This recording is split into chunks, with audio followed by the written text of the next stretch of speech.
frères et sœurs, pour réussir, c'est pas pour jeûner le mois du Ramadan. Certes, il est demandé de prier, mais prier c'est une chose. Mais est-ce que tu as réussi à prier comme il se doit? Le prophète n'a-t-il pas dit « Sallu kama ra'aytumuni usalli » Ça c'est réussir la prière. Priez comme vous m'avez vu, priez. Et Allah Jalla wa Ala n'a-t-il pas dit « Qad aflaha al-mu'minun alladhina hum fi salatihim khashi'un » On certes réussi. Il n'a pas dit ceux qui ont prié simplement. Réussi ceux qui ont eu cette humilité, cette concentration dans la prière. Donc prier c'est une chose, mais réussir la prière c'est une autre. Jeûner c'est une chose, mais réussir son jeûne c'est une autre.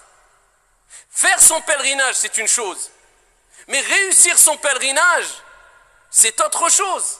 Donc nous ce qui nous importe ce n'est pas que jeûner, mais c'est réussir son jeûne du mois de Ramadan. Et pour cela, eh bien, il faut prendre conscience de certaines choses essentielles pour te permettre de réussir. Et la première des choses, eh bien, nous allons rebondir sur la recommandation prophétique qui concerne la prière. Parce que vous savez que la prière, comme on ne cessera de le répéter, c'est l'acte d'adoration le plus noble, le plus grand, le plus important qu'il y a en islam.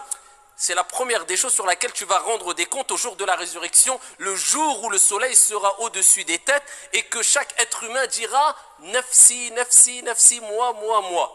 Dieu t'interrogera sur la prière qui à la base était de 50 et Dieu l'a diminuée de par sa miséricorde.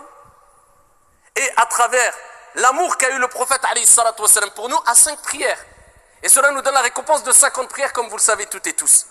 Mais ici, il faut savoir que le prophète alayhi salatu wassalam a donné des recommandations pour prier, mais pour réussir sa prière. Et parmi les plus belles des recommandations que le prophète a données, c'est quand il a dit cela à un compagnon du prophète alayhi salatu wassalam, un compagnon parmi les compagnons du prophète alayhi salatu wassalam. Il lui dit « Salli », simplement prie, non. « Salli salata muwaddi'». Voilà, comment réussir la prière. Regardez la belle recommandation. Prie, accomplis la prière de celui qui fait ses adieux.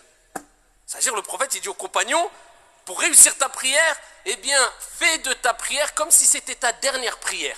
C'est-à-dire tu te dis, c'est la dernière prière, après je vais rencontrer mon Seigneur. Je vais quitter ce bas monde, je vais quitter ce monde, je vais me séparer de mes biens, je vais me séparer de ma famille. C'est-à-dire c'est le dernier acte d'adoration qui fait partie des plus grands actes d'adoration que je vais accomplir. Et le prophète nous dit, innamal a'malu bi al-khawatim. Les actions ne valent que par leur fin. Tu peux voir une personne qui peut-être était égaré toute sa vie, buvait de l'alcool, était loin de la religion, peut-être les derniers instants de sa vie, il va se repentir, il va être sincère, il va être pieux, Dieu va lui donner accès au paradis. Alors qu'à côté, une personne, toute sa vie était dans les actes d'adoration, il manquait de sincérité, et juste avant de mourir, il a tout abandonné, il s'est égaré. Et Dieu lui a donné l'accès en enfer. Les actions ne valent que par leur fin, la preuve qu'on doit toujours rester modeste et ne pas se précipiter à juger les autres. Celui que tu critiques peut-être demain sera meilleur que toi et toi pire que lui. Donc occupe-toi de toi, c'est déjà beaucoup. Eh bien le prophète il te dit, eh bien c'est les dernières actions. Donc toi quand tu pries tu te dis, c'est peut-être ma dernière prière. Donc la prière c'est parmi les actes d'adoration les plus importants. Donc je la fais bien, comme ça quand je rencontre mon Seigneur, peut-être je vais mourir après le Dhuhr, peut-être après l'Asr.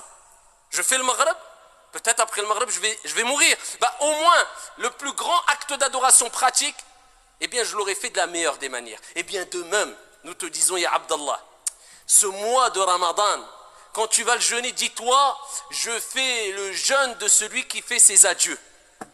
Combien, comme vous le savez toutes et tous, ont jeûné avec nous, ne serait-ce que dans cette ville, l'année dernière, et aujourd'hui ils sont où? Tahta at-turab, rahimahumullahu jami'an. Ils sont sous la terre. Ils auraient rêvé, ils auraient espéré, wallahi wa rabbil Kaaba, si Allah subhanahu wa ta'ala leur avait donné l'occasion de revenir sur terre, ils auraient donné tout ce qu'il y a sur la surface de la terre selon leur capacité, juste pour pouvoir jeûner une journée. Eh bien toi, Dieu t'a donné ce cadeau. Cette année, tu vas jeûner. L'année prochaine, 11 mois, on ne sait pas ce qui peut se passer. Déjà en 2 heures, on ne sait pas ce qui se passe. En 10 minutes, ta vie, elle peut vaciller. On sait très bien que tout va très vite, surtout aujourd'hui. Alors que dire de une année? Donc c'est peut-être ton dernier Ramadan. Peut-être ton dernier Ramadan. Et ce que tu vas gagner pendant le mois de Ramadan, wa rabbil Kaaba, de manière générale, tu ne pourras pas le gagner en dehors du Ramadan.